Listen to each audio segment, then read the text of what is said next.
Is dit vir julle ook lekker om hier te wees? Ek moet ook al sê, ek mis my vrou. Jy weet, Josef praat altyd so van Madeleine en is vir my so lekker, ek kan hulle opkyk en vir hulle daar op die lig baie welkom. Dis lekker om 'n ma te hê. Is dit nie lekker om 'n ma te hê nie? Maar iemand wat jou verstaan, nie wat jou in die harde tyd gee nie. Jy weet, dit is baie ek sê altyd as ek na mense luister, dan dink hulle, as hulle praat van die huwelik, dan sê hulle die huwelik is 'n strot om die nek, en dan kan ek dit nie verstaan nie. Want is nie vir my 'n strot nie. Dis vir my 'n blydskap. Maar weet jy wat, net om by die kerk ook te wees, is nie vir my effort nie, is vir my lekker. Om by die Here te wees, saam met julle, om die Here te aanbid saam met julle, is vir my lekker. Dis nie eens vir my 'n moeite om te kom nie. Jy weet, hoe ek vanoggend ry, iemand sê vir my nou die dag, jou voertuig ken al seker die pad toe hiernatoe. Maar vanoggend ry toe, praat ek met die Here en terwyl ek so met die Here praat toe, besef ek wat dit beteken om God te vertrou. En ek wil vanmôre, terwyl ek haar die woord gebring het, die Here het op my hart gegee, daar's mense hier wat sit en sê, maar waar is U? Hoekom verander dinge nie? Hoekom gebeur dinge nie? Maar jy weet, vanoggend terwyl ek ry, toe besef ek net, ek ry nou al hierdie pad soveel kere, Hermanus toe en terug, soos ek weer sê, dis my tyd van, dis vir my lekker, is vir my lekker om te ry. Maar vanoggend was die rit vir my baie interessant. Daar was eers reën, net so kol, reën dit. En ek sê, Here, dankie dat U die reën steen, en die volgende oomblik toe is die reën weg, en toe is dit sonskyn. En die volgende oomblik toe is dit mistig, dat ek nie kon sien nie. Toe ek daar om my berg kom, toe kon ek nie eers strand of Gordons Bay niks sien nie. Toe is dit net mis. Maar ek ken die pad, en ek het net aanhou.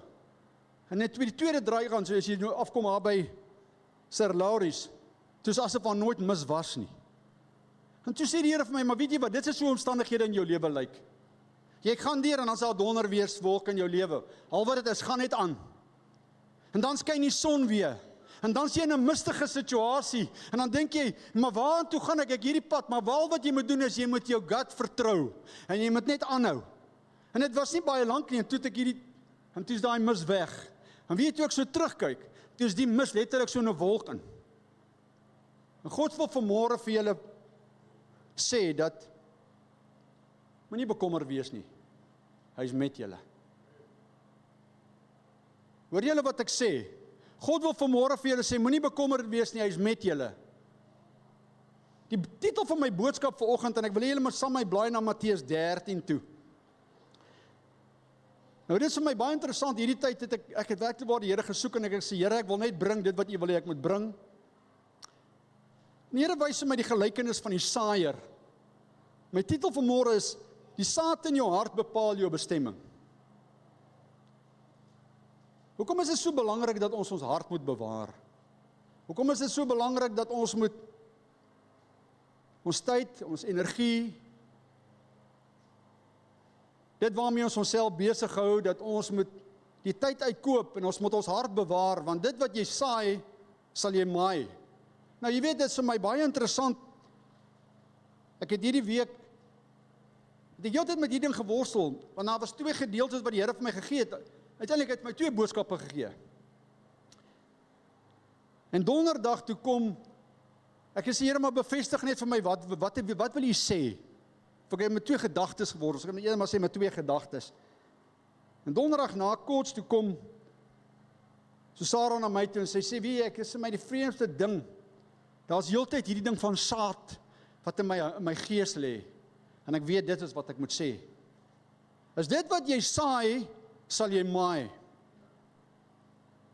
Wil jy moet mooi luister. Dit wat jy saai, sal jy maai. Die saad wat jy saai, bepaal jou bestemming. Nou jy weet, ons het al baie maal, het ons al hierdie gedeelte gelees, en ek gaan dit nou lees, en dan kan jy vir my sê dat, man, ek ken daardie stuk. En Jesus praat hier nou met 'n gelykenis, en hy praat in die disippels. En kom ons lees Matteus 13. Ek gaan vanmôre so 'n bietjie Afrikaans praat, So tussen in 'n bietjie Engels, daar sekere gedeelte wat ek dink Engels vir my bietjie beter uitdruk. Maar kom ons lees Matteus 13. En op daardie dag het Jesus uit die huis uitgegaan en by die see gaan sit. En groot menigtes het by hom vergader, sodat hy in 'n skuit geklim en gaan sit het. En die hele skare het op die strand gestaan. En hy het baie dinge deur gelykenisse tot hulle gespreek en gesê, 'n saaier het uitgegaan om te saai. En terwyl hy saai, val 'n deel langs die pad en die voëls het gekom en dit opgeëet. En 'n ander deel het op rotsagtige plekke geval waar daar nie baie grond was nie, en dadelik het dit opgekom omdat dit daar geen diepte van die grond was nie. Maar toe die son opgaan is dit verskroei, omdat dit geen wortel gehad het nie, het dit verdroog. 'n Ander deel het in die dorings geval en die dorings het opgekom en dit verstik. 'n Ander deel het in goeie grond geval en vrug opgelewer, die een 100, die ander 60 en die ander 30voudig. Maar hier is wat ek wil hê julle moet mooi luister. Wie ore het om te hoor, laat hom hoor. Jesus het dit 'n paar keer gesê, wie ore het om te hoor, laat hom hoor. En die disippels het gekom en vir hom gesê, waarom spreek u tot hulle deur gelykenisse? Toe antwoord hy en sê vir hulle, omdat dit aan julle gegee is om die verborgenhede van die koninkryk van die hemele te ken, maar aan hulle is dit nie gegee nie. Want hy wat het, aan hom gegee sal word, en hy sal oorvloed nie, maar hy wat nie het nie, aan hom sal weggeneem word, ook wat hy het. Daarom spreek ek tot julle deur gelykenisse, omdat hulle, terwyl hulle sien, nie sien nie. Hier is my die kruks. Terwyl hulle sien, nie sien nie. En terwyl hulle hoor, nie hoor of verstaan nie. Nou hoekom praat Jesus deur gelykenisse? In Markus 4:30 ek dink is in Markus 4 sê hy daar, hy sê ek praat in gelykenisse 4:30 hy sê Jesus het gesê, how shall we picture the kingdom of God? Want God wil die koninkryk van die hemele aan ons verduidelik. Or what parable shall we use to illustrate and explain it? Nou kyk ons na hierdie geleesde gedeelte en ek sê Vader, maar wat wil U vir my uitwys?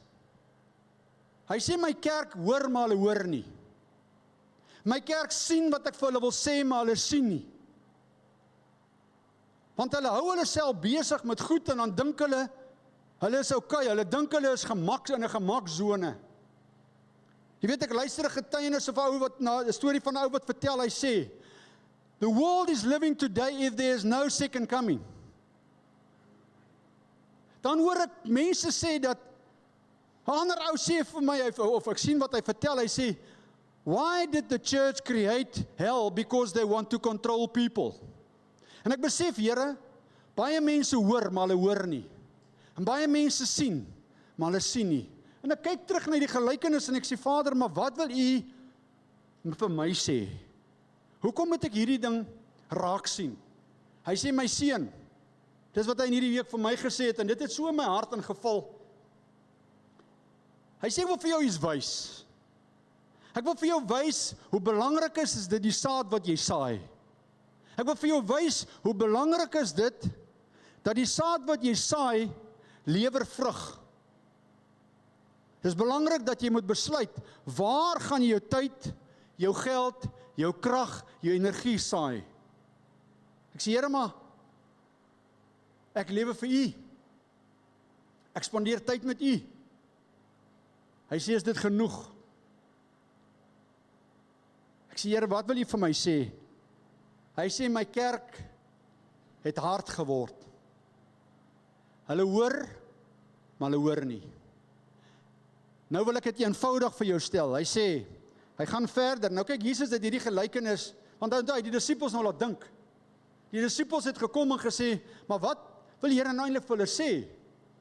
En toe kom Jesus en hy beduidelik vir hulle presies, vanaf vers 18 tot 23, wat het hy daarby bedoel? Hoe het hy bedoel, wat die saad beteken? Hy het my sê, kom ons gaan lees dit. Luister julle dan na die gelykenis van die saaier. Hy sê, nou hier kom hy, as iemand die woord van die koninkryk hoor en nie verstaan nie, kom die bose en roof wat in sy hart gesaai is. Dit is hy by wie langs die pad gesaai is. Dan sê hy, by wie op rotsagtige plekke gesaai het, dit is hy wat die woord hoor, dit dadelik met blydskap aanneem, maar hy het geen wortel in homself nie. Hy is net vir 'n tyd. En as daar verdrukking en vervolging kom, terwille van die woord struikel hy dadelik. En by wie in hierdie dorings gesaai is, dit is hy wat die woord hoor, Maar die sorg van hierdie wêreld en die verleidinge van die rykdom verstik die woord en hy word onvrugbaar. Maar dan kom hy vers 23, en by wie op die goeie grond gesaai is, dit is hy wat die woord hoor en verstaan, wat dan ook die vrug dra en oplewer, die een 100, die ander 60 en die ander 30voudig. Nou vra ek myself, Here, in watter kategorie val ek? En ek wil vir jou vra, watter kategorie val jy? Wat laat jy toe? Laat jy toe dat die omstandighede, ek kom so baie by mense, dan as hulle in krisisse is, dan sê hulle, maar die Here het my vergeet. Dan sê ek, maar wag 'n bietjie, vergeet julle wat God bedoel het as hy sê, ek is met jou. Vergeet jy wat jy bedoel het om te sê, dat ek jou nooit begewe en jou verlaat nie. Ek dink die probleem met die saad vandag, en die probleem met mensdom vandag is, met ons almal, ons wil so maklik woord aan ander mense gee. Ons wil so maklik profeteer. Ons wil so maklik vir ander mense sê wat ons dink. Maar ons vergeet om eers ons eie liggaam te voed met die saad van die lewe. Ons moet hierdie woord vat en ons sê, Here, ons moet sê, Here, ek moet hierdie woord vat en ek moet dit deel maak van my lewe, sodat ek kan die vrug dra, sodat ek nie, dat ek kan wees, dat ek my hart kan voorberei vir die saad om in my hart in te val. Ek meen, ons kom Sondag vir Sondag, dan kry ons die wonderlikste teachings, maar dan sien ek mense kwyn, ek sien mense val weg, ek sien mense raak moeg, ek sien mense begin hulle aandag te verdeel. Ek sê, Here, maar wat wil jy vir ons sê? Die Here sê, my kind, gaan sê vir my kerk, dit waar hulle tyd aan spandeer, sal hulle aangeoordeel word. Dit waar hulle aan hulle tyd mee meet, sal hulle mee gemeet word. Dit waar hulle mee hulle tyd spandeer, waar hulle saai, het sy woorde, het sy omgee, het sy geld, maak nie saak wat dit is, jy kan het regverdig so mooi soos jy wil, daarin sal jy gemeet word. Ek sê, Vader, maar wat wil jy vir ons sê? Ek glo ons is 'n gemeente wat regtig 'n verhouding met God het. Hy sê, ja, dit is waar. Hy sê, maar onthou net een ding, dat die vyand kom, en hy wil jou in 'n gemaksone sit. Hy sê, want ek het jou op hierdie aarde geplaas, sodat jy vir ander mense die goeie boodskap moet bring. Dit is hoekom ek jou op hierdie aarde geplaas het, sodat jy vir ander mense kan vertel, dat Jesus leef. Sodat jy vir ander mense kan vertel, dat God gee om. Maar hoe kan jy dit vertel as jy dit self nie glo nie? Hoe kan jy dit vertel as jy dit self nie leef nie? Ek dink dit is baie belangrik dat ons moet besef, die wêreld kyk na ons onder 'n vergrootglas. Ek dink nie ons besef dit aldag nie. Ek dink ons pas net in. Jy weet, in 'n klein gemeente soos hier, of 'n gemeente soos hierdie, ken ons mekaar. En ons verstaan mekaar, en ek dink dit is belangrik dat ons meer tyd met mekaar moet spandeer. Want hoekom? Dan begin jy mekaar te leer ken. Dit is belangrik dat ons tyd met mekaar moet spandeer, dan begin ons mekaar te verstaan. As jy hoor dat iemand tree so op, dan sê jy, maar wag, ek verstaan hoekom hulle dit so optree, want hoekom ek weet die pad wat hulle loop. En ek is nie daar om hulle nou af te breek nie, ek is eerder daar om te sê, wat kan ek doen om dit vir jou makliker te maak? Wat kan ek doen om te sê, wat kan ek doen om vir jou te gee? Hoe bewys ons God se liefde? Hoe bewys ons dat die saad het vrugbare grond gesaai? Deur te wees wat God ons voorgeroep het. En dit is, gaan verwys vir ander mense, wat die lig beteken. Weet die duisternis en die lig is 'n storie wat ek dink al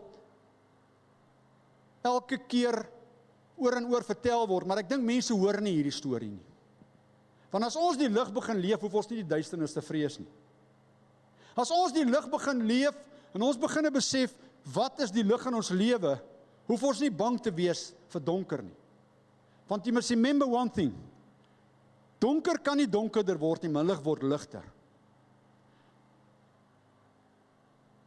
En terwyl ek hierdie goed dink, sê ek, Here, maar hoe kan ek dit toepas op my lewe? En Jesus sê, dit is baie belangrik dat jy dinge in konteks moet sien. Jesus het hierdie situasie vertel van die gelykenisse vir 'n rede. Nou jy weet, 'n gelykenis is eintlik 'n vergelyking van iets wat al klaar gebeur het, of iets wat gaan gebeur, is 'n vervulling van 'n profesie. Maar dan is die gelykenis so gesit, sodat niemand eintlik offend moet neem nie. Jy weet, baie mense word so maklik, weet Josef het altyd gepraat van dat jy kry 'n skurwevelletjie, en dan sê ek, ons moet nie skurwevelletjie sê nie. As iemand iets doen, ek sê altyd, in my lewe, as iemand iets doen wat my opbou, dan vat ek dit, maar as iemand iets doen wat my afbreek, dan sit ek dit maar eerder een kant. Ek laat dit nie op my groei nie. Maar mense kom so maklik, ag nee, maar ek is nie vandag 'n pamperlang nie, so ek voel nou nie meer tuis nie. Dan sê ek, hoor hierso, begin bietjie kyk en sê, waar is jou hart? Begin bietjie introspeksie te doen en sê, Here, hoe is my hart? Is ek hier om te ontvang of is ek eintlik hier om uit te deel? Maar wat wil ons doen? Ons wil so baie maal kaskary in die saad wat ons sê, ek gaan 'n bietjie saad gee, dan gaan jy 'n bietjie saad gee, gaan ek 'n bietjie saad gee, gaan jy 'n bietjie saad gee. Ek sal dit doen, dan gaan jy dit doen. Wat is die gevaar as ons dit doen? Die een gee dit, die ander gee dit. Die einde van die dag, dan val daardie kaskar om as iemand nie in verhouding saamwerk nie. Maar as jy net oorgee, dan gee jy without any expectation. Jy weet, iemand het eendag vir my 'n baie mooi ding waar gesê, as jy iets doen vir iemand, moet niks verwag nie. Want dan gaan jy geteleurgesteld word. Wil jy moet mooi luister.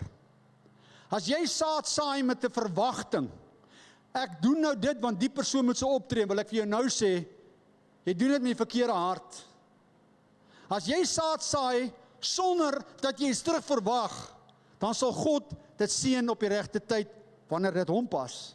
Maar jy weet, partykeer kom ons, en dis die probleem met mense se verhoudings. Jy kom en jy raak betrokke by 'n persoon of in 'n vriendskap, dan verwag jy mense moet so optree, want ek meen, jy is mos nou spesiaal. Jy sal mos nou dink as jy by mense kom met hulle jou vashou en vir jou sê, weet jy, ek het jou lief. Of ek waardeer jou so baie. Maar dalk voel daardie persoon, hy's dalk siek of hy 'n slegte nuus in sy omstandighede gekry en by sy lewe gekry, en nou is jy net op die verkeerde tyd, op die verkeerde plek, en jy verwag, hy moet eintlik oor jou vas, maar as dit nie oor jou nie, dis eintlik oor dit wat hy beleef. Ons moet op 'n punt kom dat ons kan sê, maar wag 'n bietjie, ons moet ons hart ondersoek, en ons moet eerder niks verwag nie. Enjoy the moment.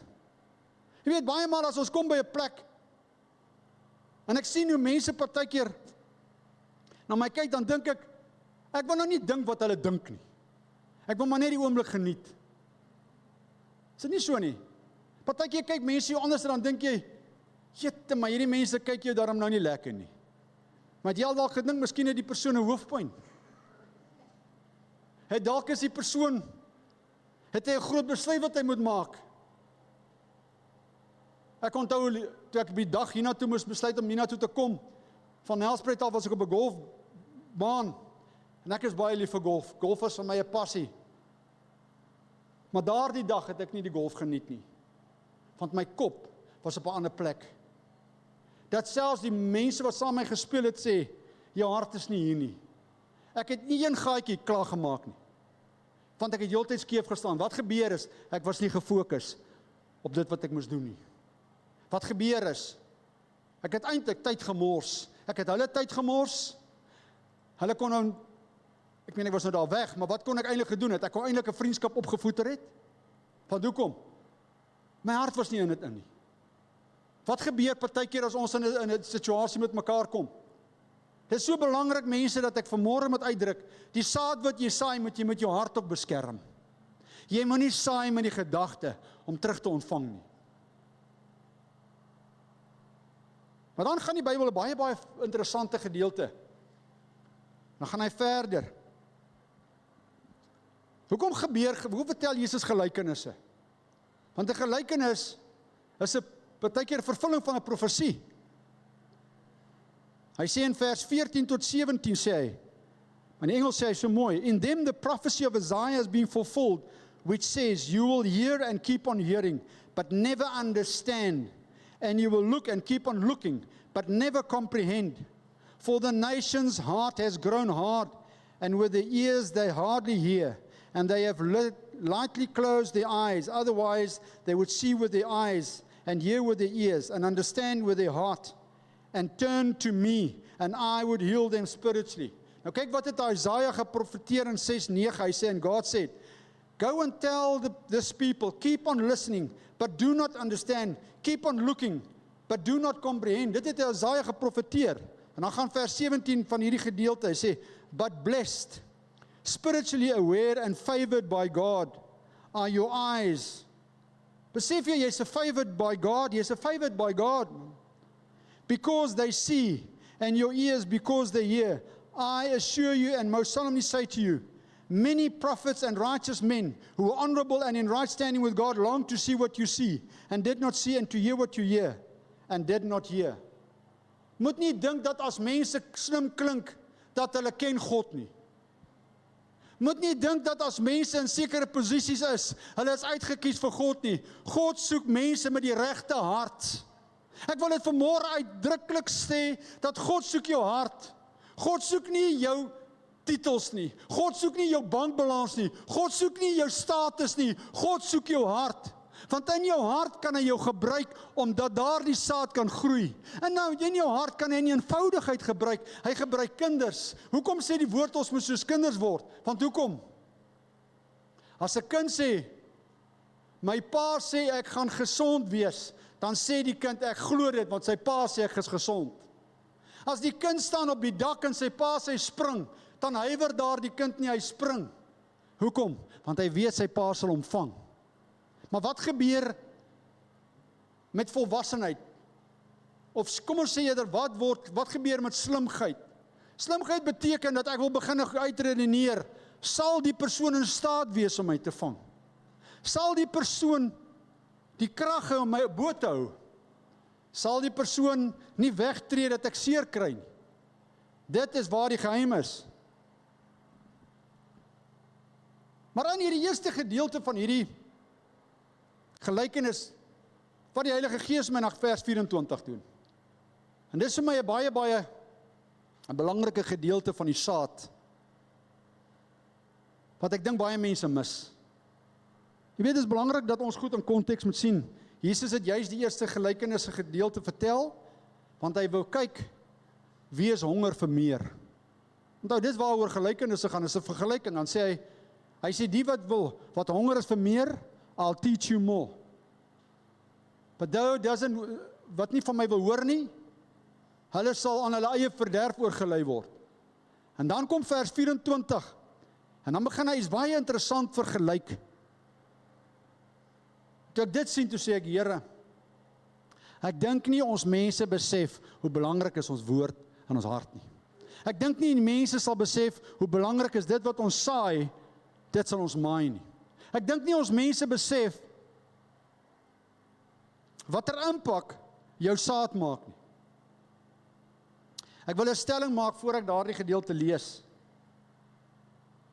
The quality of the fruit is in the root. Dink mooi. The quality of the fruit is in the root. The strength of a tree is in the root. So waarom sal jy dan op klippe en langs die pad saai as jy weet dit gaan nie goeie kwaliteit gee nie? Waarom sal jy dan in rotsagtige plekke saai as jy weet iemand wil jou beroof, as jy weet dit gaan nie vir jou vrug gee nie? Wil jy hierdie vraag, ek wil jy met hierdie goed dink, want baie mense sê ja nee, ek ken daai storie. Maar as jy begin verstaan wat God wil op 'n eenvoudige manier bewys, en dan sê hy, wil jy meer weet, dan wil ek jou iets wys. Of wil jy net sê nee, wat toe maar ek weet, toe maar my goed val in goeie grond. Ek wil vir jou wys die gevaar as jy nie gaan kyk waar jy saai nie. Die gevaar van as jy nie gaan oplet waar jy jou tyd in belê nie. Mense belê hulle tyd in nonsens. Want hulle belê hulle tyd in tydelike goed. En hier kom die waarskuwing.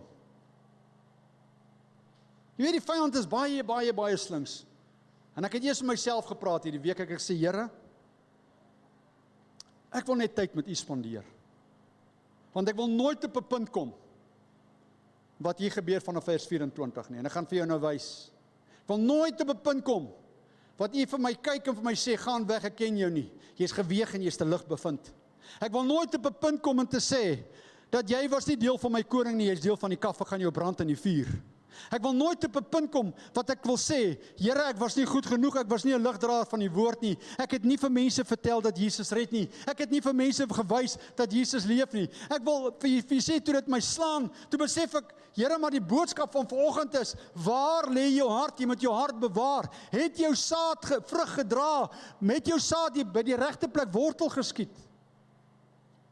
Dit is so belangrik dat ons hierdie goed moet verstaan.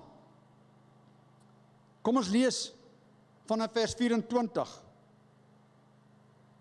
En die een gelykenis pas so mooi in die ander gelykenis, maar Jesus het spesifiek die eerste gelykenis vertel vir 'n rede. En toe kom hy later en hy vertel die ander gelykenis. Hy het vir hulle die gelykenis vertel, toe lê hy vir hulle gee hy vir hulle die uitleg van die gelykenis, maar toe bring hy nog 'n gelykenis in. En toe ek dit lees, toe sê ek, Here, baie mense hou dit net as 'n preek op hulle eie. Maar eintlik loop die twee saam. Want as ek dit in konteks sien, dan sê hy eerstens, hy toets ons, hy sê, wat wil jy meer weet? Jy het jou saad gesaai, wat is die vrug? Maar dan sê hy, dit is die uiteinde van daardie vrug. Daardie vrug het 'n pad wat loop, want hoekom? Want die vyand kom en hy saai ook tussenin. Wat lyk soos die regte saad. En dit is waar gees van onderskeiding kom. Onthou, the more time you spend with God, the bigger you understand the revelation of God.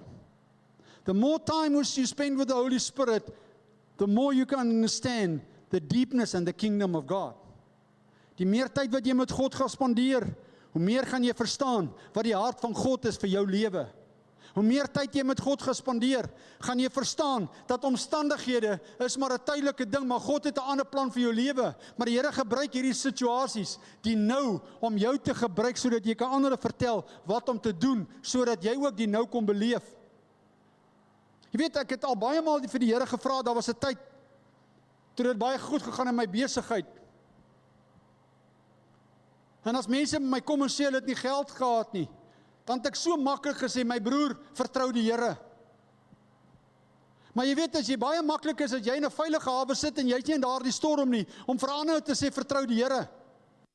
Dit is baie maklik om te sê, as jy 'n bankbalans met geld het, of jy het geld in die bank, dit gaan nie hoeveel uit nie, maar jy is gemaklik. En 'n man sê, ek het nie eens geld om brood te koop nie. Dit is baie maklik om hom te sê, vertrou die Here, kom ons bid. Want hoekom? Jy het nie daai pad geloop nie. En toe gebeur 'n ding en ek verloor alles, en ek begin vir 'n oomblik staan ek en ek sê, Here, ek kan vir 'n oomblik, nou kan ek vereenselwig, as iemand sê, Here, ek het niks, dan weet ek weet hoe voel dit om niks te hê nie. Ek weet hoe voel dit om te sê, dat ek weet nie, hoe gaan ek nou die volgende ding doen nie, maar dan kom God en sê, but God will never leave you, but God will never forsake you. Maar as jy nie die woord het nie, en jy verstaan nie die woord nie, en jy het nie die woord deel gemaak van jou lewe nie, dan weet jy nie waar die saad sy vrug draai nie, want hoekom? Jy is nie gewortel in die grootheid van God nie. Want jy laat toe dat omstandighede jou polish, en dit bepaal jou sukses. Ek wil vandag vir jou sê, as jy jou lewe en jou geluk bepaal op dit wat jy nou het, wil ek vir jou sê, jy is op baie gevaarlike terrein. Laat my dink aan 'n storie. Jare terug, toe kom iemand en hy sê, wil jy nie vir my asseblief my oom vertel van die Here nie? Ek sê, nee, dis reg, ek sal gaan. Baie suksesvolle sakeman, 'n groot besigheid, maar hy het 'n groot besigheid gehad. En dan kry jy geleentheid om te sit, en ons sit so om 'n tafel. En die Here sê vir my, vertel net vir hom van my liefde, maar moet hom nie veroordeel nie, want sy familie veroordeel hom die heeltyd. Hulle kla hom heeltyd aan omdat hy nie die Here wil dien nie. En daarom het hy 'n resistance. En ek vertel hom net die liefde van Jesus, dis al wat ek hom vertel. Ek vertel hom net hoe groot my Jesus vir my is. En die geleentheid was nie so dat ek hom na die Here toe kon lei nie. Dit was net nie. En ek het daar weggegaan en ek het gesê, Here, ek het saad gesaai, maar ek het nie nou gesien dat dit opgekom het nie. Maar Vader, ek het gedoen wat U vir my gesê het, ek was net gehoorsaam. So 3 maande later bel hulle my. En hulle sê, iets verskriklik het gebeur. Ek sê, wat? Hulle sê, die man het 'n beroerte gekry in sy linkerhand, hy's verlam. Hy lê in die hospitaal. Hy kry baie swaar. Ek sê, wel, dan moet ons vir hom bid. Ons moet hom vertel dat God kan 'n wonderwerk doen. Maar ek kry nie die geleentheid om by my te kom nie. En so 2 maande later, toe bel hulle my terug en hulle sê, is baie erg het gebeur. Ek sê, wat het gebeur? Hy was 'n direkteur van die maatskappy en toe, omdat hy verlam was, hy kon nie meer praat nie, toe die maatskappy besluit, hy het my vir geen waarde van hulle nie, en hulle gee hom 'n pakket en hulle betaal hom af. Waar hy oom in 'n tyd in 'n posisie was, waar hy gesag en mag het hy niks. En sy vrou sê, hy het sy vrou baie sleg behandel, en sy vrou sê vir hom, ek gaan ook nie na jou kyk nie. En sy vat haar goed en sy loop. En daar lê daar die man, en die Here sê, ek moet hom gaan sien. Ek kom by hom, en wat sê jy vir hom? Hy praat so in gebroke taal, en weet wat sê hy vir my? Ek is spyt dat ek nie vroeër God aangeneem het nie. Dis sy woorde. Ek sê vir hom, my vriend, ek is jammer om dit vir jou so te sien en is my hartseer. Maar weet jy wat, dit was nog nie te laat nie, want God is hier en jy het nog 'n kans, en ek lei hom toe na die Here toe.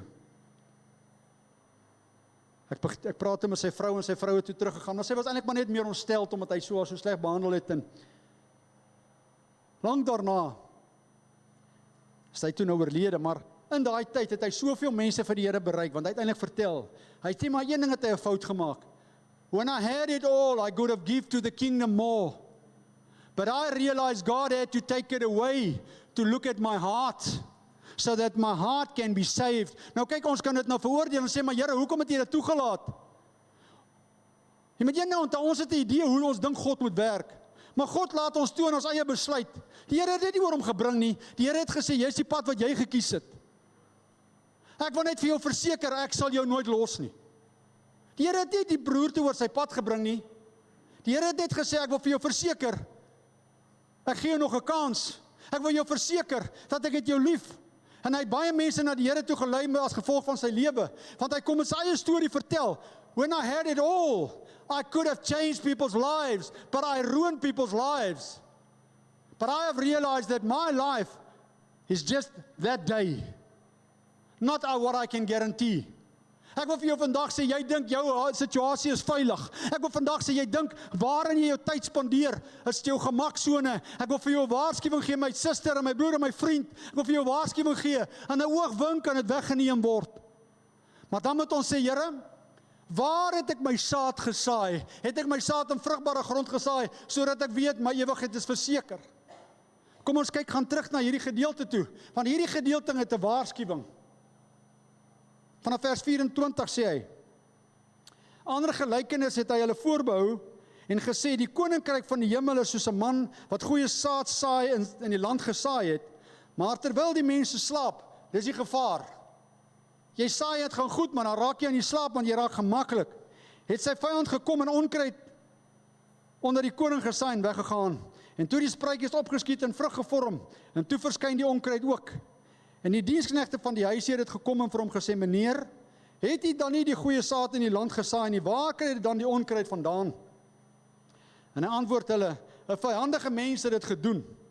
Toe sê die diensknegt vir hom, wil u dan hê dat ons dit moet uitgaan en bymekaar maak? Maar wat sê Jesus vir hulle? Nee, dat julle miskien as julle die onkruid bymekaar maak, die koring daarmee saam uittrek. Laat al twee saam groei tot oes toe, en in die oestyd sal ek die maaier saai, maar eers die onkruid bymekaar maak en bind dit in bondels om dit te verbrand, maar bring die koring bymekaar in my skuur. En ek sê, Here, maar wat wil jy vir my sê? 2 Korintiërs 4 vers 3 en 4 sê, but even if our gospel, in some sense hidden behind a veil, is hidden only to those who are perishing. Among them, the God of this world, Satan, has blinded the minds of the unbelieving to prevent them from seeing the illuminating light of the gospel of the glory of Christ, who is the image of God.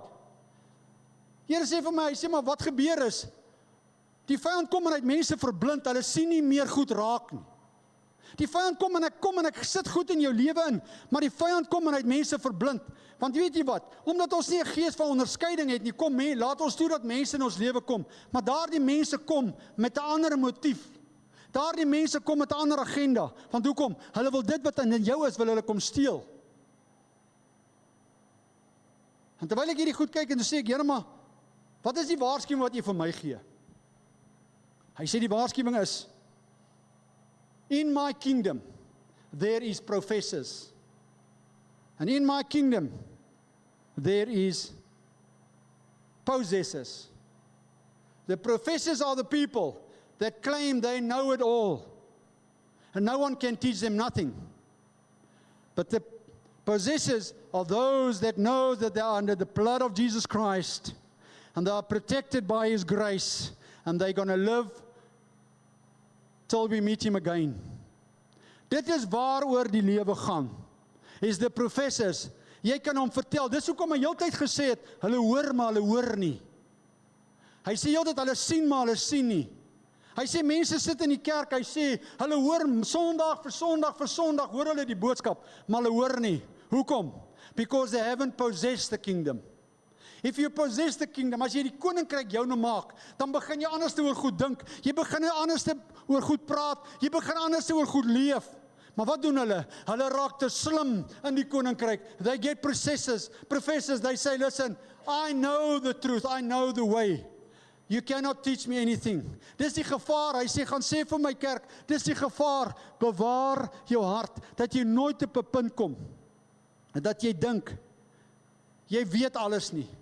Kom op 'n plek wat jy sê, Here, I will humble myself, and I will allow Holy Spirit to use you where I can make a difference. Jy weet, baie belangrik is dat ons moet besef, dat wat gebeur as dit by die oesdag kom? Ons dink die oesdag, jy weet, dit is vir my so vreemd as ek mense se lewens kyk, en onthou, ek kyk eerstens na myself. Ek het altyd gesê, ek begin eers by 'n spieël, dan kyk ek na myself, dan sê ek, André, lewe jy volgens wat God van jou verwag? Maar dan kyk ek, dan sien ek mense, dan dis vriende, mense wat naby my is, hulle sê hulle is die kinders van die Here, maar dan praat hulle praat vuil taal, dan dink ek by myself, maar die saad wat jy saai en dit wat jy leef is nie die twee verskillende, so die vrug wat jy bring, se wortel is nie geskiet in goeie grond nie. Die saad wat jy saai en dit wat jy praat, is nie dit wat jy sê jy is nie. Maar hulle verklaar die heeltyd, hulle is kinders van God. Die Here sê, gaan sê vir my kerk, vir julle daar op die lig, luister mooi. Dit sal hartseer wees as jy kom op 'n punt en jy dink jy's deel van die koring en jy is eintlik deel van die kaf. Want onthou, hulle lyk dieselfde. Hulle het dieselfde groenigheid, maar daar's 'n verskil. Is die wortelstelsel. Waar is die wortelstelsel? Nou jy kan kyk. Dis baie interessant, ek het nou hierdie week, laas week het ek so 'n bietjie in die tuin gewerk. Maar jy weet, baie mense, ek het nou nie groenvingers nie. Wie van julle het groenvingers? Kyk, as 'n ou wat 'n groenvinger het, ek het admirering vir hom. Wat is 'n groenvinger? 'n Man wat in 'n tuin vat en hy werk. Dit gebeur net. En ek besluit toe, Vader, hierdie moet groenvingers word. En ek begin die bosse so uitkap. En weet jy, dis of die Heilige Gees met jou praat. Weet jy wat is die amazingste as jy toelaat dat die Here met jou praat in die eenvoudigste dinge. En terwyl ek so oopkap, my maat jare terug het sy Kersrose geplant teen die muur, maar hulle lyk vir my nie lekker nie. Hulle is agter die boom is toegegroei en ek besluit net daar, ek gaan daai Kersrose uithaal. Ek kyk 'n bietjie, hulle sê nee, ek moet die Kersrose, en ek was by 'n ander ou, hy het groenvingers en hy het die Kersrose so onder 'n karewee geplant, en kom maar, is oop, maar net jy sien hulle blom. En ek besluit nee, die goed moet jy uit. Nou wat doen jy? Wat sien jy bo? Jy sien net hierdie stingel met hierdie rose. Julle weet hoe lyk 'n Kersroos. Maar wie het ek tot onnugtering gekom? Adel kyk my nogal so en sy sê, wat nie, ek sê, jy gaan hierdie Kersroos uithaal. Nou spit ek dit oop, en ek vat die vurk en ek dag, ek gaan daai Kersroos net so vat om so uitlig. Meen, is mos nou eenvoudig. En ek hoor, kwaa, daar breek die tande van die vurk. Ek roer nie daai Kersroos nie. Ek dag, my vet, is simpel dat hierdie stal oud is. En ek besluit, en as die Heilige Gees sê vir my, kom ek wil jou iets wys. Ek wil jou iets wys. Vandag het jy 'n les om te leer uit die eenvoudige Kersroos. Dit wat jy sien, is just on the top. When you plant it in the right soil, and your roots, nothing can move it. En ek begin met my hande, en die Heilige Gees sê my, vat jou vingers, ek wil jou wys, maar ek grou. En ek sien al hierdie klein worteltjies, maar ek kan nie verstaan nie, hoekom het daai tand gebreek, man? Ek meen, ek kom en ek sien maar, as hierdie wortel, ek weet nie of julle hom opgegroot nie, maar daar is so 'n dik penwortel. Ek dacht, kol die hond, maar dis nou 'n penwortel, hoor. Hy groei, ek kan nie daai ding beweeg kry nie. Dit is die anker van daardie plant. En daardie ding groei, maar hy groei so onderdeur. Ek moes daardie penwortel afsny om hom uit te kry. Ek kon nie daai ding uitkry nie. Wat sê die Heilige Gees vir my daar? As jou wortelstelsel geanker is in my, gaan niks jou beweeg nie. Hoor julle wat ek sê? As julle wortelstelsel geanker is in my, gaan niks julle beweeg nie. As julle die saad beginne saai in my, sal niks julle move nie. As julle die saad beginne saai met die regte gesindheid, gaan niks oor julle kom nie. Al val 1000 aan my sy, al val 10.000 aan my linkerhand en 100.000 aan my regterhand, by my sal dit nie gebeur nie. Dit is wat God van ons wil sê. Dit was een interessant, die ander ding was daar 'n groot boom. Hy vertoon magtig, hy vertoon groot. En 'n vrou wat agter ons bly, sê dat hierdie bome is 'n pes, en hulle haal toe, sy vra vir my, maak kan sy 2 van hierdie bome uithaal, sy sal betaal, want hulle gooi net sade af, want kyk, ek moet heeltyd die sade optel, en ons kan, maar is ons bome. En toe my ma in die hospitaal was, en hulle kom en haal die bome uit. Hierdie dikke boom wat so groot vertoon, is dun bas. Ek meen net so, dan sagel hom deur en hulle haal die boom uit. Ek kon dit nie glo nie, ek het eers gedink, man, ek wil sien hoe haal hulle hierdie boom uit. Hy boom val net so om. Nou het ons so 'n boom aan die agterkant. Nou het ek dop gehou, hoe haal hulle daai boom uit? Nou het ek besluit, ek het ook groen vingers, ek haal daai boom uit. Onthou ek het nou net met hierdie struik gesukkel. Maar nou weet ek het gesien, hierdie boom is eintlik groter as wat hy wil voorgee, want hy het nie substance nie. Dis wat ek vir jou eintlik wil verwys, die vergelyking. If you got substance, hierdie groot ding wat magtig lyk, het nie substance nie. Hierdie klein ding wat nietig lyk, but if you got substance, you will never move it.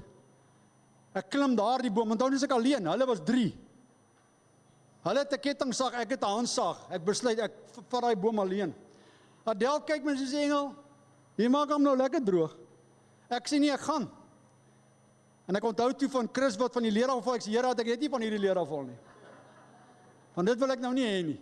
Want jy sien die probleem wat ons mee sit, hierdie kant is 'n Wendy huis, hierdie kant is die huis, hierdie kant is elektriese drade, so ek moet nou daai ding sny, en dan moet ek hom mooi laat afval. En ek sê, Here,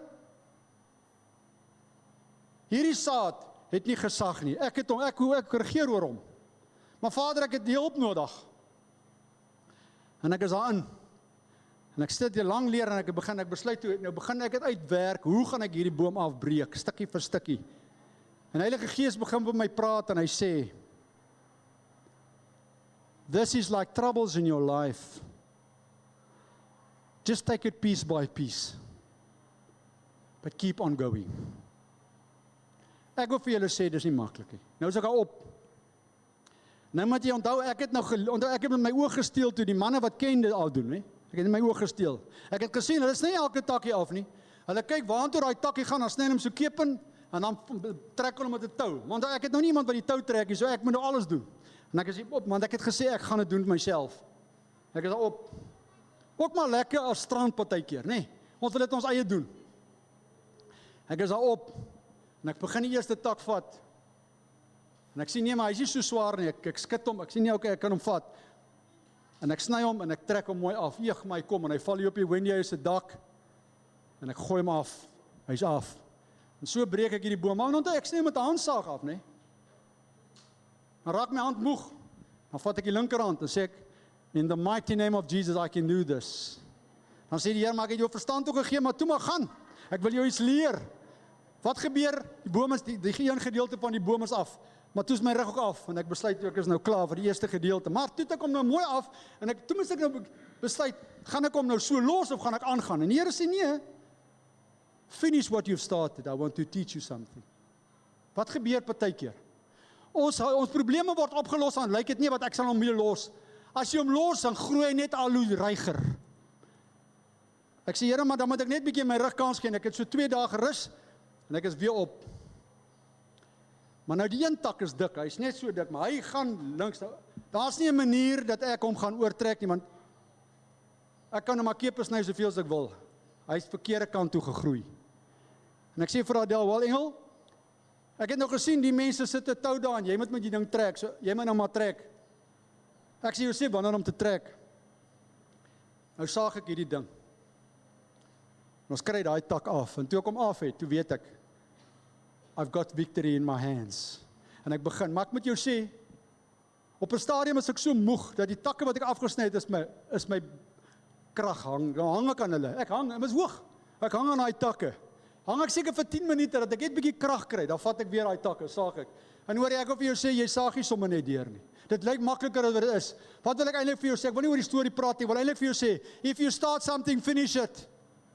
If you start something, keep on going on. Dit lyk dalk moeilik, dit lyk of jy kan dit doen nie. Ek wil vir jou verseker, dat wanneer God met jou is, sal niks teen jou kan wees nie. Waar is daai boom vandag? Ek het hom af tot onder. Hy is uit. Wat het ek gedoen? Ek het net aanhou, ek het gesê, maak nie saak wat nie, jy sal my nie onderkry nie. Nou wil ek vandag vir jou sê, wees versigtig as jy dink, jy is op 'n veilige plek in jou lewe en jy kan sê oor mense wat jy wil. Jy kan saad saai oor mense wat jy wil. Jou woorde het krag en hy gaan vrugte dra. My vriend, wees eerder geanker soos die klein boompie wat nie die magtige skaduwee gee nie, maar hy's geanker in die rots Jesus Christus. Of wees soos hierdie groot boom wat dink hy kan nie val nie, maar soos die omstandighede kom en hy jou uitsny, dan haal hy jou uit. En weet wat dan gebeur? Dan word jy net vir een ding goed genoeg. En dit is for the furnace. Kom ek lees vir jou. Matteus 13 vers 40 tot 43. So just as the weeds are gathered up, ek gaan dit in Engels lees want hy sê dit vir my mooi, and burnt in the fire, so will be at the end of the age. The Son of Man will send out his angels, and they will gather out his kingdom all things that offend, those things by which people are led into sin, and all who practice evil, leading others to sin, and will throw them in the furnace of fire. In the place there will be weeping over sorrow and pain, and grinding of teeth over distress and anger. Then the righteous, those who will seek the will of God, will shine forth. Luister mooi. Those who will seek the word of God will shine forth, radiating the new life like the sun in the kingdom of their Father. He who has ears to hear, let them hear, and heed my words.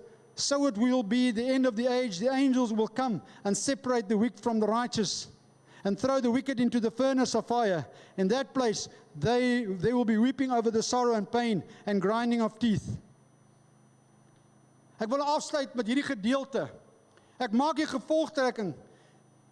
Believers increase in knowledge, and unbelievers go into more ignorance and darkness. Jy weet, dit is vir my so snaaks, die wat heiliger is, word heilig. Hulle wil meer tyd met die Here spandeer, maar die wat lou is of koud is, hulle wil meer mense afbreek. Hoor wat sê Titus 1 vers 15. To the pure, all things are pure, but to the corrupt and unbelieving, nothing is pure. Both their mind and their conscience are corrupt. Hoor wat sê 1 Johannes 1 vers 7.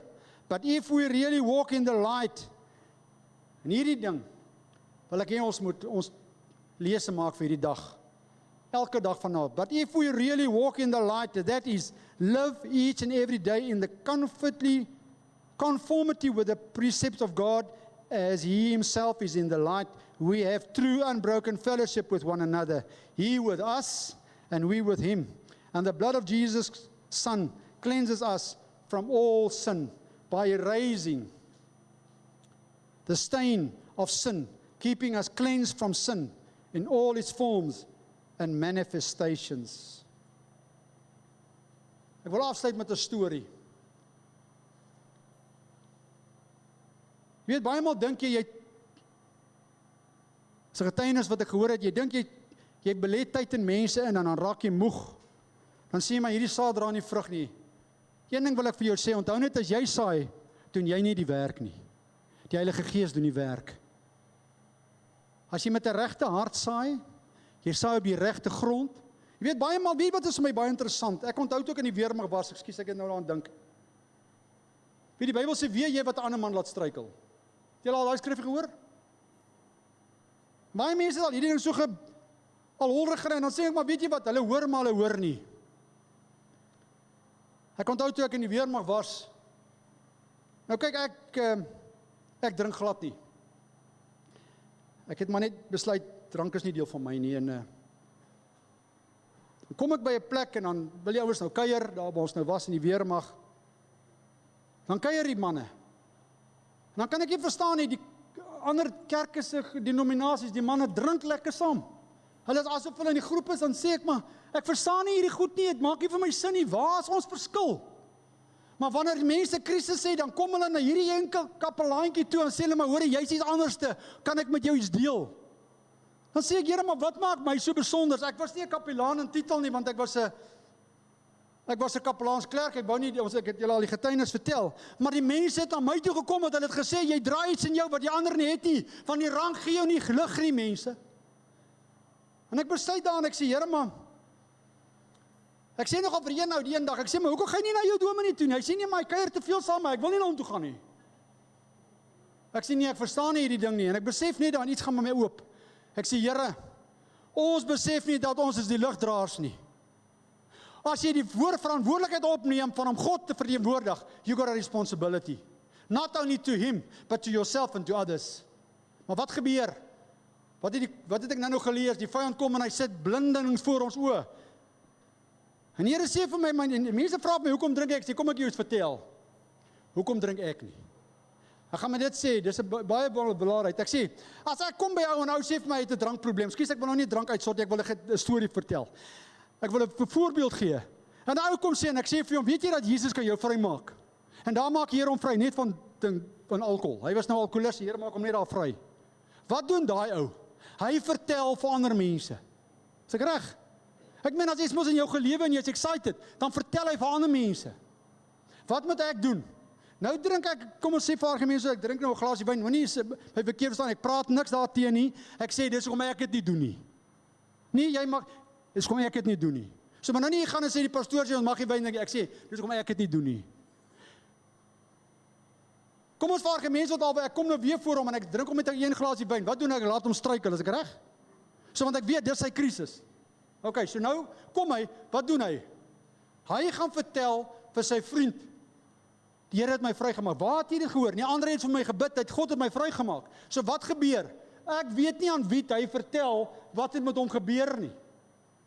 So nou dink ek moet nou net nie voor Gert sit en op Piet, kom ons sê maar Piet, ek moet net nie voor Piet sit en drink nie, want hoekom, ek gaan nie Piet al struikel nie. Maar intussen het Piet vir Jan, hy het vir Sannie, hy het vir Frikkie, hy het vir Johan, hy het vir Pieter, hy het almal vertel, maar ek weet net van Piet. Nou gaan sit ek by 'n ander plek en ek drink my wyn. En Piet, Sakkie kom verby en Sakkie sê, maar dis dan nou vreemd. Hy wat vir hom vertel, hy mag nie, hy doen dit dan self. Wat doen ek? Ek is eintlik besig om die saad wat ek saai te kanselleer. Ek wil eintlik vir jou sê, wees versigtig wat jy jou hart moet bewaar, mense. Want hoekom? Ons wil nie eendag voor God kom en sê, gaan weg, ek ken jou nie. Dis die waarskuwing wat ek by julle wil los. Maar dis die getuienis van die storie. Daar was 3 vriende. Dan gaan met hierdie storie afsluit. 2 ouens het hulle harte vir die Here gegee, was baie lief vir die Here. Maar die derde het gesê, I want to do nothing with God. Jy weet nie wanneer is jou tyd nie. En hulle het elke keer op hom vertel hoe groot God is. En hulle het hom geleef hoe groot God is. En hulle kom toe in 'n geweldige groot kar ongeluk. En die 2 ouens wat die Here ken, is dood op slag. En die ou wat agter gesit is hy. En hy leef, maar hy's op sy laaste. Hy het so erg gebreek dat sy lewer het graad 4 skeer. Hulle praat van 'n graad 4 skeer, bloeding. Sy hele gesig is vergrys, sy rug is gebreek, sy hande is gebreek. So hulle sê vir hom dat hy gaan dit eens teens, hy gaan nie maak nie. Maar na die tyd kom die dokters na hom toe en sê iets amazing het gebeur. Onthou, hy ken nie die Here nie, maar die saad was gesaai. Onthou net een ding, the seed was sown. So moet nooit dink dat die saad wat jy mense se saai, dra nie vrug nie. Hulle sê iets amazing het gebeur. Ons het 'n scan gevat om te kyk waar kom die bloeding vandaan, en ons sien hier lewers, maar dit is 'n skeer 4. Ons moet nou 'n noodoperasie doen, voordat ons nou wil kyk op die ander frakture.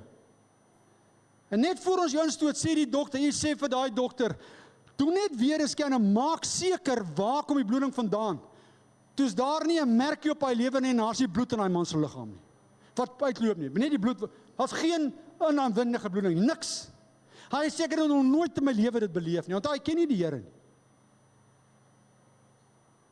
En nou jou dokter sê, nou was jy te vrees oor dit, kom ons fokus net dan op die frakture, en hulle het die frakture in sy gesig opgebou, in sy hande, en hulle kom na die tyd na hom toe, en hulle sê vir hom, dit is die vreemdste ding, ken jy God? Hy sê nee, ek ken nie God nie, ek weet van God, maar ek ken hom nie. Hy sê, wel ek wil vir jou sê, vandag het 'n hoër hand ingegryp, want dit wat ek hier ervaar het, it's not humanly possible. Jou lewer was vir die eerste keer, was hy die feeskeer, as hulle van 3, dan is dit noodoperasie, ek weet, julle wat nou sal weet, dis lewensgevaarlik. Maar toe ons weer die scan vat, dus daai lewer niks fout nie, en daar's geen inwendige bloeding. Hy sê, maar nou moet ek vir jou sê, by die goeie nuus is daar nou ander slegte nuus, jy sal nooit weer kan loop nie. Want daar waar die wervels af is, of jou rug af is, sal jy nooit weer kan loop nie, en jy sal nie kan praat, jy sal eers begin kan praat tussen 3 en 6 maande, maar nader aan 6 maande. Listen to what God says, if He will give you the seed that bring forth fruit. Onthou die vriende het heeltyd die saad gesaai. Hulle het hom vertel van wie God is. En daar lê hy op sy bed en hy sê, Here, ek vra jou my sondes te vergewe. Hy dink dit. Vertel hy die getuienis, hy sê, ek dink dit. Hy sê, Here, soveel keer het jy as jong man my die geleentheid gegee om u aan te neem. But now you gave me one more chance. Here, dankie vir daardie saad wat in my lewe gesaai. Ek vra u, God, ek erken nie as my koning, kom woon in my hart. Ek vra u, vergewe my sonde. Ek is jammer dat ek roekeloos gehandel het. Here, ek wil u aanneem as my saligmaker. Hy het alles geweet, maar hy het dit nooit gedoen nie. Hier kom die miracle, die tweede miracle. Die Here begin met hom, nadat hy geherken het, begin die Here hom aan te raak. 3 maande later, toe loop hy, praat hy, alles normaal. 3 maande later, hy stap in die hospitaal in. Hulle kan nie glo wat hulle sien nie. Hy sê, I want to see those doctors. I want to tell them what that upper hand did for me. I want to tell them that the first miracle was just the start of what I am about to do. I want to tell you, and then his words was this, if you believe the truth, accept the truth, live the truth, you become the truth to others. Because what happened? You start to testify what the truth is. Because Jesus is the truth, the light for this world. No one can come to the Father through Him. If you accept Him, you will not be the ones that will be burned in hell, but you will see the King of Kings and the Lord of Lords. Kom ons gee die Here 'n hand. Ek wil vandag sê, God sal ons nooit los nie. God sal altyd met jou wees, en ek wil hierdie woorde los. God will always protect you. God will always hear your voice. God will grant your peace. And God will always wipe away your tears. No matter what you are facing this morning. Maak nie saak deur wat jy gaan nie. Maak nie saak wat jou situasie is nie. Moet nooit jou saad as ongering ag nie. Ek vra julle en ek smeek by julle vanmôre, my pleit by julle vanmôre is dit, moet nooit dink dat jy nie goed genoeg is om saad te saai nie. Because it's not you that makes the seed grow. It's only the Holy Spirit that can make the seed grow. And if you allow the Holy Spirit to form part of your life and be part of your everyday walk, dan is jy soos daardie wortel geanker aan hom. And no weapon can shake you. No situation can break you. Ek wil gaan ons oë sluit, en as jy vanmôre in 'n situasie is, en jy sê, Here, vir julle daar op die lig, I want to encourage you to be a possessor of the kingdom, not a professor of this kingdom. Start using the kingdom, start living the kingdom, and start be the light bearers. Stop being the voice that always criticizes and know better. Because God still gives you chances to know Him more and more. Daardie jong man wat in daardie ongeluk was, het 'n geleentheid gekry. Ek gaan nie met vrees kom en sê, dalk het jy nie die geleentheid nie. Al wat ek net sê, koop die tyd uit. Want net nooit dink dat daar is baie tyd oor nie. En dis my gebed vir julle vandag, is dat die saad wat julle saai dit in vrugbare grond. Dit wat jy het om vir ander mense te bied, gee dit met 'n opregte hart. En weet dat God sal dit laat groei, want jy het gegee met die opregtheid van waar God dit uit laat ontstaan het.